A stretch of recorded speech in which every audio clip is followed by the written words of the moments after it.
everybody!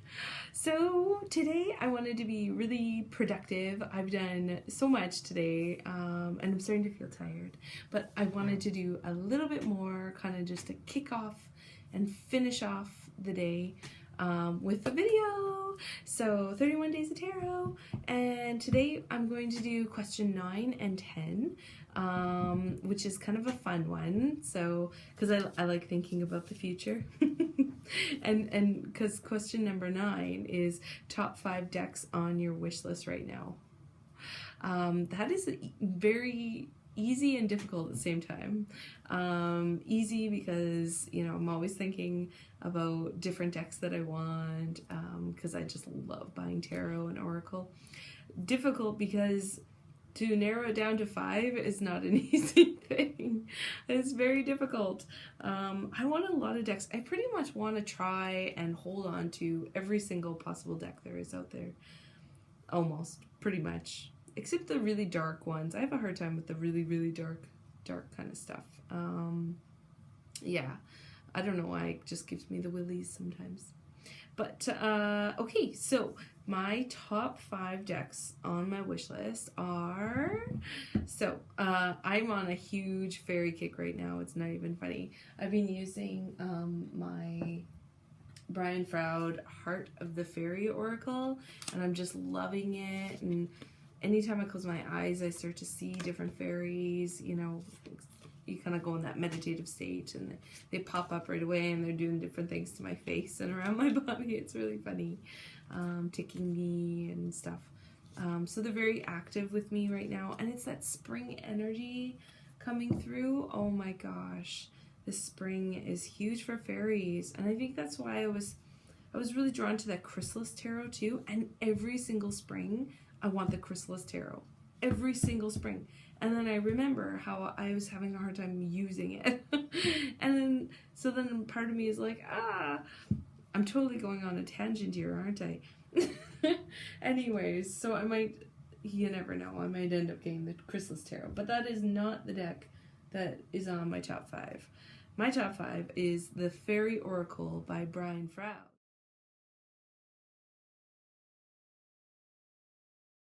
See, I have the Heart Fairy Oracle, but I don't have the Fairy Oracle.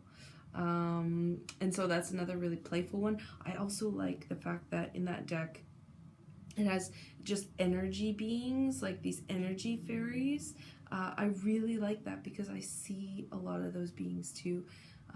That feels more real to me. Well, no, they're both. Because, you know, when I close my eyes, I can also see images. But, I really like that, just that truth, that essence, the energy behind the Fairy Oracle as well. So I really want Brian Froud's Fairy Oracle. I also want, okay, so I'm doing all my fairy ones that I want. It's a fairy wish list. The Fairy Guidance Oracle by Paulina Cassidy.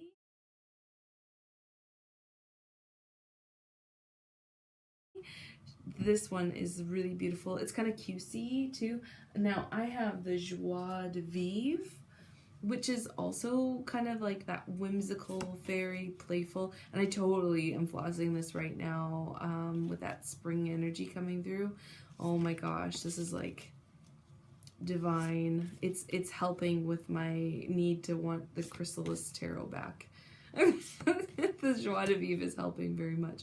It's so fairy whimsical. It really does feel fairy and fae to me, even though not all the creatures have wings, although this one does, I think. Possibly. They're creatures anyways. So I want, yeah, the Fairy Guidance Oracle by Paulina Cassidy. I think that'll be really fun to play with, and it's super cute and little nice messages. Another one is the Wild Wisdom of the Fairy Oracle. So that's my number 3.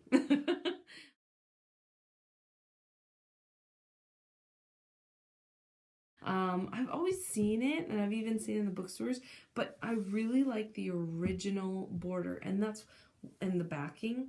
The original border and backing. That's the only reason why I haven't bought it yet, because I would have bought it. I've seen it in like Chapters, Kohl's, Indigo, whatever, and that's bookstores out here in Canada. I'm not sure if anyone in the US gets Chapters, but Yeah, it's definitely out there and it's very accessible, but it's the darn backing and the border that they changed. It was so nice the first time. Okay, so that's the fairy stuff.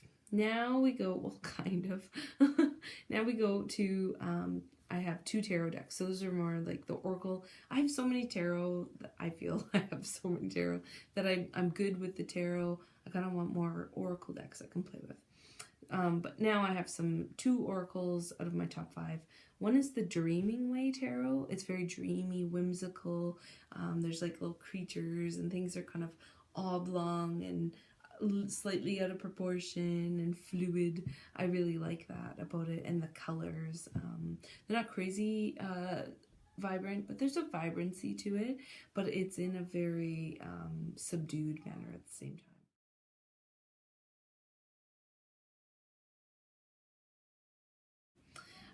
And the Crystal Visions Tarot, that is my number 5. It's very pink, the Crystal Visions, and I think that's part of what kept me away from it, the pinkiness, but I don't mind pink anymore. Like, I actually almost kind of like pink. It's kind of weird.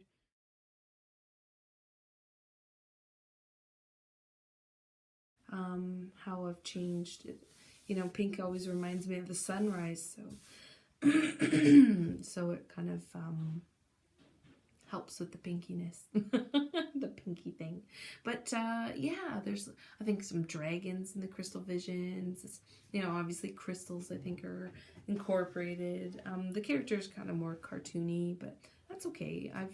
Yeah, I love the backing of it. It's gorgeous. It's a nice size too. I think it's probably similar to like your Rider-Waite Paulina Cassidy here. So it's probably similar to this, maybe a tiny bit smaller. But so it seems like a nice size for shuffling and whatnot. So that's my top 5 decks on my wish list right now. Of course, many more, but we can't have everything at once. Okay, so number 10 is most impactful tarot moment of 2016. I've had many, but you know, one particular lady really, really stands out. She came in and she's really kind, really, really kind. She was referred from someone I had read previous who liked my style of reading. So she'd come in and said, you know, I've heard really great things about you. Love the reading, you know, try it out kind of thing. And so I was like, oh, definitely, you know, I definitely knew the lady she was talking about. And she was a really great person, so I thought it would be really good. I never sweat so much before in a reading. Oh my gosh. And even still to this day, I don't know if I've ever sweat that much. This lady was poker face like nobody's business. Like just, and almost like stern. And I'm like, am I like, and so I kept having to ask her, is like, does that sound right, on track? You know, am I on? Like, you know, she wasn't giving me anything at all. And she would just say, yep. Or I don't even know if she did that. Or she would just smile and nod, or there wasn't much of an acknowledgement even. So it was just kind of like, this is really difficult. And I just kept saying to myself, just keep going. Just keep going. And so it took every ounce of my strength to just keep going through this reading, to keep pushing through, just go through, you know, what I'm seeing, how it's going, you know. It was insane. At the end of the reading, she's like, can I tell you now? And I'm like, are you kidding me? Like, seriously. Oh my God. Do you know the pain you put me through? You know? Like, I'm sweating bullets. Oh my gosh. She said I was on every single point, to the exact detail, to like, just, like, it pretty much, like, I guess, floored her. And And so that floored me. Because I was like, are you shitting me? I thought it was the worst reading in my entire life. Like, this was harsh. It was horrible. Like, it felt horrible on my end. But no, she was like, no, this is exactly it. Like, even there was like some qualms in the family about business and stuff. And even that, like, and the family members that were incorporated, they were all in there, and what the situation was, it was all there. And for me, like, I was just reading the cards, I was just doing my thing. And to not have any feedback, it just made me constantly continue to self-doubt, self-check. And after that point, I realized I need to stop doing that. I'm going to drive myself insane. I need to just keep going through. All I can do is the best I can do. That's all I can deliver. You know, that's all we can do. And just keep going. Keep going. So that's what I've been doing ever since. So, like, that was a huge lesson for me. Just keep going. You know, and all I can do is see what I can see. Like, I can't force to see anything that isn't there, right? And so I think we were so hard on ourselves, and it was such a big lesson and such a huge, impactful moment for me. It really shifted my world big time. So yeah, that is my most impactful moment. I'm pretty sure that was in 2016. It might have been 2015, but who's really counting, honestly? What is time? So that was like pretty much the moment when I just said to myself, I need to just stick to my guns and listen to my guidance. Because often, like, I'll get guidance and I'll get ticked. Like, if they muscle twitch me. So it's kind of like my little walkie-talkie. It's really handy though, because I know if I'm on the right track, because it's no more of me having to rely on that person to say, is this right? I'll get ticked and they'll say, no, it's right. You keep going. You know, so they help me that way, my guidance.